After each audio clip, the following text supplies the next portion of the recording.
As a child, you started fires.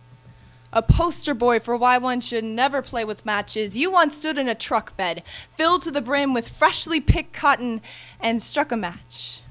Another time, you and your friends got a hold of fireworks left over from the 4th of July. You were the one who set one off sideways. The hungry flames engulfed the field and almost reached some houses nearby. At another time, you sat in your family's trailer home, hiding in the closet with your matches, playing your favorite game. You ended up burning down your entire home that day. You told me these stories as I was lying in your arms, confessions of a pyromaniac.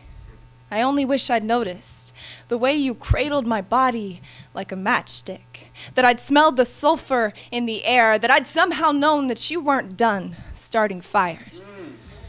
As an adult, you learned to tame the wild blaze of your hunger into an art form, became a skilled arson, because you must truly understand a structure if you were going to thoroughly burn it to the ground. You must examine the inner workings, study the foundation on which it was built, and you learned the architecture of my body like you had sculpted it yourself, like you held the blueprint in your hand, built it board by board, smoothed all of my rough edges. You set every dusty corner that hadn't seen the light of day up in flames, drenched me in warm gasoline so that even when I breathed, I tasted fire.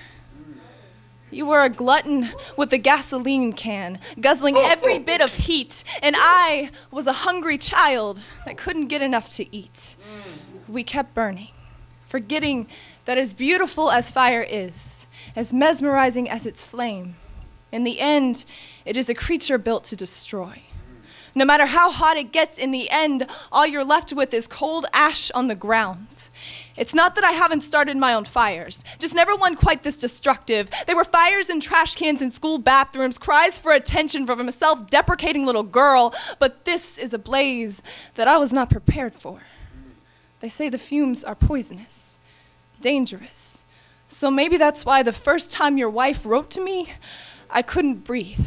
Why I wanted to hit the ground, crawl to some sort of safety. Every picture of your daughter burned a hole right through me. I became the faceless villain in her story, the bitch who lit the match. When our secret was out, we sat watching your world go up in flames. It was your biggest fire yet. Watching your daughter's world collapse into a broken home, an architecture I was built in, that I know the blueprint for by heart, because you must truly understand a structure if you were going to thoroughly burn it to the ground.